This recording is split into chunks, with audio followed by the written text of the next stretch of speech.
बैठक शेष केबे ममता बनर्जी टालटुल नीति जो बेंगल आसी पारुनी आलू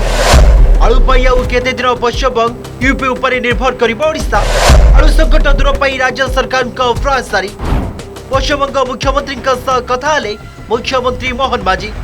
राज्य में नहीं शीतल भंडार 24 वर्षर बीजेडी सरकार अपारगतारू राज्यवासी भोगुंट दुर्दशा मात्र सरुनी आलू महानाटक किंतु यारी भितर आलू संकट दूर अंटा भिड़ी मोहन सरकार खूब शीघ्र दूर हो आलू संकट समस्यार समाधान पुणी थे पश्चिमबंग मुख्यमंत्री सहित फोन जोगे कथा होइछंती मुख्यमंत्री मोहन चरण मांझी ओडिशा को आलू जोगाण स्वाभाविक करने अनुरोध ए दिगरे उपयुक्त पदक्षेप नेबा प्रतिश्रुति देइछंती ममता बनर्जी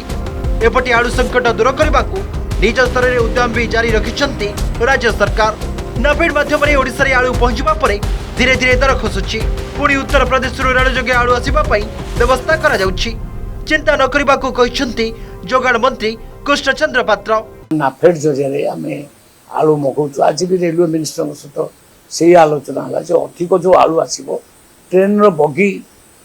आमको साहय करेंगे उत्तर प्रदेश में बगी लोड होकर आलू आसो पर्याप्त आलू आसो आलू जो जाम हो आउ कहार मनमानी चलो ना कि दीदींर मनमानी चलो ना सी आलू को सेठी वेस्ट बेंगल रखिए सड़वा पर्यंत पचिवा पर्यंत रखिए आमर मना ना आमर शुणु बर्तमान सुधा गतकाली आम देलु 2 ट्रक आलू देलु बर्तमान भी गाड़ी आसूची आसिले आम अवशिष्ट रिटेलर को देदेबू बर्तमान रिटेल सेंटर में 3 केजी को 100 टका लेखा बिक्री चली काली 50 एबव डीलर नहीं आज भी रेस्ट डीलर जहाँ अच्छा सब नहीं आलू मुख्यतः पश्चिमबंग उपर निर्भर कर आसुची ओडिशा आउ एबे बेंगल मुख्यमंत्री ममता बनर्जी टालटुल नीति जो प्राय मासे है नाकेदम होइछंती ओडिशावासी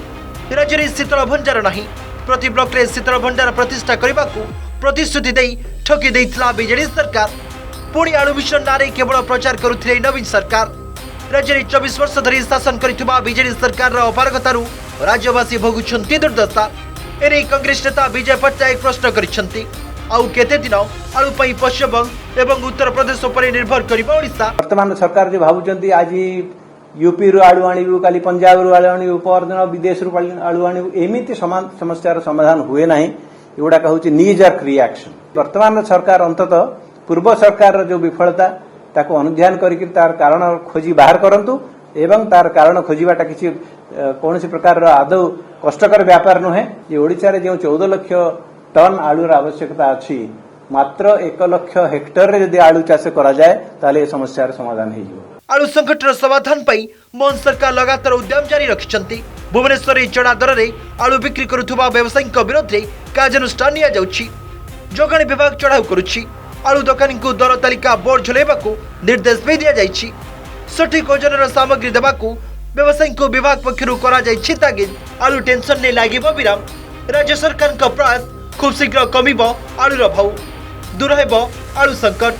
ब्यूरो रिपोर्ट अर्गस डिजिटल